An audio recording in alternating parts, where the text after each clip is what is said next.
Indian defence news Hindi के एक नए एपिसोड में आपका स्वागत है। दोस्तों, क्या हो अगर भविष्य में भारतीय नौसेना का एक फाइटर जेट अकेला युद्ध लड़ने के बजाय अपने साथ कई स्टेल्थ ड्रोन लेकर दुश्मन पर हमला करे? और क्या हो अगर पायलट खुद खतरे में जाए बिना सैकड़ों किलोमीटर दूर बैठे ड्रोन से दुश्मन के एयर डिफेंस को तबाह कर दे?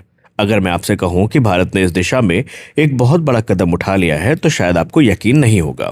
दरअसल एलसीए नेवी प्रोटोटाइप ने अब मैन्ड अनमैन्ड टीमिंग यानी ममटी तकनीक के परीक्षण की शुरुआत कर दी है।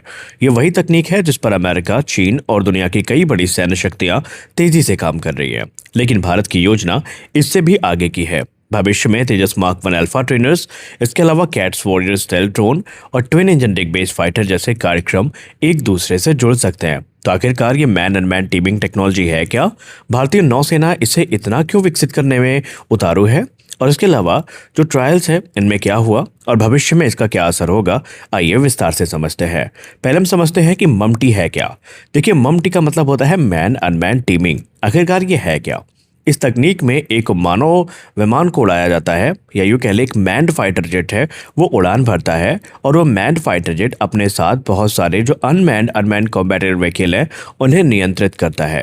कहने का अगर सीधी बात हम बताएं तो एक मैन्ड फाइटर जेट कई ड्रोन्स को अपने साथ कंट्रोल करता है। मतलब कि फाइटर जेट केवल हथियार चलाने वाला प्लेटफॉर्म नहीं रहेगा, बल्कि वह पूरे ड्रोन समूह का एक कमांड सेंटर बन जाएगा। पायलट जो है वो ड्रोन को अलग अलग मिशन दे सकेगा, दुश्मन की निगरानी का, इलेक्ट्रॉनिक वॉरफेयर का, रेडार जैमिंग, एयर डिफेंस को नष्ट करना और सटीक बमबारी। यानी पायलट खुद खतरे में जाए बिना मिशन पूरा कर सकता है। अब भारत ने एलसीए नेवी को ही क्यों चुना? और लोगों के मन में ये सवाल भी आ रहा है कि इस मिशन के लिए हमारे पास दूसरे विमान थे तो हमने एलसीए नेवी प्रोटोटाइप को ही क्यों चुना? देखिए, इसकी सबसे बड़ी वजह है इसका ट्विन सीट कॉन्फ़िगरेशन। एक पायलट विमान को उड़ाएगा जबकि दूसरा मिशन सिस्टम और ड्रोन ऑपरेशन को नियंत्रित करेगा। यानी यह विमान भविष्य के मदरशिप की भूमिका निभा सकता है। रिपोर्ट्स की बात माने तो एलसीए नेवी को कैरियर फाइटर के रूप में ही नहीं बल्कि एक टेक्नोलॉजी डेमोन्स्ट्रेटर के रूप में इस्तेमाल किया जा रहा है। तो आखिरकार ये ट्रायल हो कहाँ रहे हैं? देखिए, ये परीक्षण गोवा स्थित जो आईएनएस हंसा नेवल एयर स्टेशन है वहां से शुरू हुए हैं। प्रारंभिक उड़ानें अरब सागर के ऊपर की जा रही है। ये वही क्षेत्र है जहां पर भारतीय नौसेना नियमित रूप से अपने एयर ऑपरेशन करती है। इन ट्रायल्स का उद्देश्य केवल उड़ान भरना नहीं बल्कि विभिन्न परिस्थितियों में डेटा लिंक और ड्रोन कंट्रोल सिस्टम की जांच करना है। अब यहाँ पर जो पहला चरण है उसमें किरण ओमका के साथ परीक्षण हुआ है। देखिए, ओमका का मतलब होता है ओमनी रोल कॉम्बैट एयरक्राफ्ट, या आप ये कह सकते हैं optionally manned combat aircraft. Sorry. अब यहाँ पर ये दिलचस्प हिस्सा है क्योंकि पहले चरण में एलसीए नेवी को सीधे किसी स्टेल्थ ड्रोन से नहीं जुड़ा जाएगा, बल्कि इसके लिए इस्तेमाल होगा एक मॉडिफाइड किरण ओमका। जैसा मैंने पहले भी कहा कि ओमका का मतलब होता है ऑप्शनली मैन्ड कॉम्बैट एयरक्राफ्ट। पुराने किरण एयरक्राफ्ट को मॉडिफाई करके ड्रोन जैसा व्यवहार कराया जा रहा है। ऐसा इसलिए ताकि महंगे स्टेल्थ अनमैन्ड कॉम्बैटिव व्हीकल की जगह कम लागत में सिस्टम का परीक्षण किया जा सके। तो अभी तक क्या क्या टेस्ट हुआ है? देखिए, जो रिपोर्ट सामने आई है उसमें एलसीए नेवी और किरण ओमका के बीच में दो तरफा डेटा लिंक स्थापित किया गया है।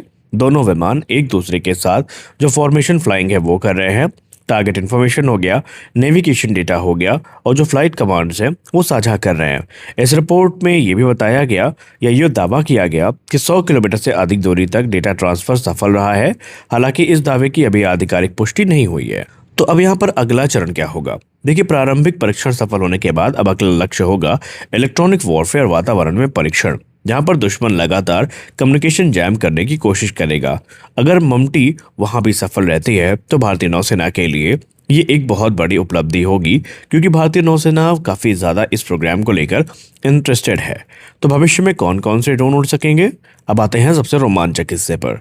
रिपोर्ट्स में कहा गया कि आने वाले भविष्य में जो तेजस मार्क 1 अल्फा ट्रेनर है ये एचएएल की कैट्स वॉरियर स्टेल्थ ड्रोन को नियंत्रित कर सकता है। कैट्स वॉरियर लगभग 2 टन वर्ग का एक jet powered unmanned combative vehicle होगा। इसका उद्देश्य मुख्य तौर पर जो डीप स्ट्राइक मिशन है उनको एग्जीक्यूट करना होगा, suppression of enemy air defence हो गया, इलेक्ट्रॉनिक अटैक हो गया, और जो प्रिसीजन स्ट्राइक है वो करने के लिए ये यूज में लाया जाएगा। यानी दुश्मन के सबसे खतरनाक इलाकों में पहले ड्रोन भेजे जाएंगे, और जब ड्रोन उनके एयर डिफेंस सिस्टम और रेडार्स को तबाह कर देंगे और एक सुरक्षित रास्ता बना देंगे तो ड्रोन के पीछे जो मैन्ड फाइटर है वो बचा कुचा मिशन पूरा कर लेंगे। अब यहाँ पर टेडवीएफ प्रोग्राम को इससे क्या फ़ायदा मिल सकता है? देखिए, भारतीय नौसेना की बात हो और टेडबीएफ पे बात ना हो तो ये तो बेईमानी हुई। देखिए, भविष्य में ट्विन इंजन डिग बेस फाइटर यानी टेडबीएफ हम विकसित कर रहे हैं भारतीय नौसेना के लिए। अगर मैन अनमैन टीमिंग तकनीक सफल रहती है तो ट्विन इंजन डिग बेस फाइटर में इसे शुरू से शामिल किया जा सकता है। इससे भारतीय नौसेना की कैरियर स्ट्राइक ग्रुप के साथ जो क्षमता है वो काफ़ी ज़्यादा बढ़ जाएगी और पूरी ड्रोन टीम ले जाने की क्षमता भी हमें मिल सकती है।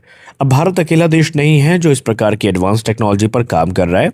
अमेरिका का कोलैबोरेटिव कॉम्बैट एयरक्राफ्ट प्रोग्राम पहले ही इस दिशा में आगे बढ़ रहा है। चीन भी अपने स्टेल्थ लॉयल विंगमैन ड्रोन को आगे बढ़ा रहा है, काफ़ी तेज़ी के साथ काम कर रहा है। ऑस्ट्रेलिया और कई यूरोपीय देश भी इस प्रकार की तकनीकों का परीक्षण कर रहे हैं। यानी आने वाले वर्षों में मानव और ड्रोन की जो संयुक्त लड़ाई है वो एक नई सैन्य रणनीति बनने वाली है और भारत भी इसमें पीछे ना रहे, इसका पूरा प्रयास भारत की तरफ से किया जा रहा है। तो भारत के लिए इसका महत्व क्या है? देखिए, भारत के सामने हिंद महासागर क्षेत्र में चीन की बढ़ती जो विस्तारवादी नीति है और सैन्य गतिविधियां हैं, ये एक चिंता का विषय बनी हुई है।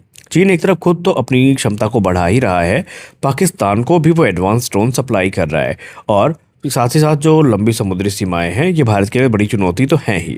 ऐसे में मैन एंड मैन टीमिंग तकनीक भारतीय नौसेना को कम लागत में ज़्यादा प्रभावी युद्ध क्षमता दे सकती है। जहां पहले एक मिशन के लिए 4 लड़ाकू विमान चाहिए होते थे, तो वहीं भविष्य में शायद एक फाइटर और 4 यूकैब मिलकर वही मिशन को पूरा कर सकते हैं और ये काफ़ी एफिशिएंट वे होगा अपने मिशन को एग्जीक्यूट करने का।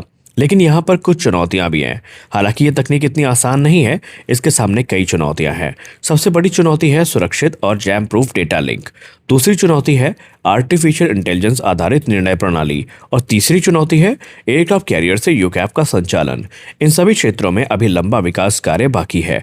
लेकिन आपको बता दें कि एक बात यहाँ पर स्पष्ट है कि रिपोर्ट्स में बताए गए कई दावे जो है वो काफ़ी हद तक पूरे भी किए जा चुके हैं और पूरा प्रयास किया जा रहा है कि इस प्रोग्राम को रिकॉर्ड समय में ख़त्म किया जाए।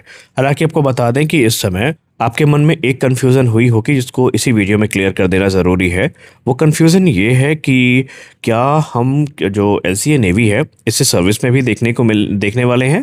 देखिए, इसको लेकर बहुत सारी रिपोर्ट्स हैं जो इंगित करती हैं कि हम नहीं देखेंगे, लेकिन कुछ रिपोर्ट बाद में आई हैं वो ये कहती है कि हम लिमिटेड नंबर्स में देख सकते हैं। भारतीय नौसेना ने स्पष्ट खुद ही कर दिया है। अगर हम पूर्व एडमिरल की बात करें तो उन्होंने भी स्पष्ट किया था कि हम टेडबीएफ के आने का वेट तो कर रहे हैं, हम राफेल को इंडक्ट भी कर रहे हैं, लेकिन हमारे पास इस समय काफ़ी लिमिटेड नंबर्स में एयरक्राफ्ट हैं और ऐसे में हम जो शोर बेस्ड ऑपरेशन है वहाँ से LCA नेवी को यूज़ कर सकते हैं, जहाँ पर ये ट्रेनिंग मिशन को एग्जीक्यूट करेगा और छोटे मोटे स्ट्राइक रोल में भी इनका यूज़ हो सकता है। हालांकि यहाँ पर 1 से 2 स्क्वाड्रन की खरीद की बात एक समय उठी थी, लेकिन उस पर करंट स्टेटस क्या है इसकी कोई जानकारी नहीं है। उम्मीद करते हैं कि बहुत जल्दी हमें कोई बड़ी अपडेट देखने को मिलेगी। तो दोस्तों, अगर भारत ममटी तकनीक को सफलतापूर्वक विकसित कर लेता है तो आने वाले वर्षों में भारतीय नौसेना की लड़ाकू क्षमता पूरी तरीके से बदल सकती है। LCA नेवी केवल एक फाइटर जेट नहीं रहेगा बल्कि पूरे ड्रोन प्रोग्राम का कमांड सेंटर बन सकता है और यह तकनीक आगे चल के तेजस मार्क 1 अल्फा, कैट्स वॉरियर और टेडबीएफ जैसे कार्यक्रमों की नींव बन सकती है। यानी भविष्य के युद्ध में सिर्फ फाइटर जेट नहीं बल्कि फाइटर जेट और आर्टिफिशियल इंटेलिजेंस से लैस ड्रोन संयुक्त लड़ाई लड़ेंगे एक टीम की तरह। तो इस वीडियो में बस इतना ही, मिलते हैं अगले वीडियो में, तब तक के लिए जय हिंद।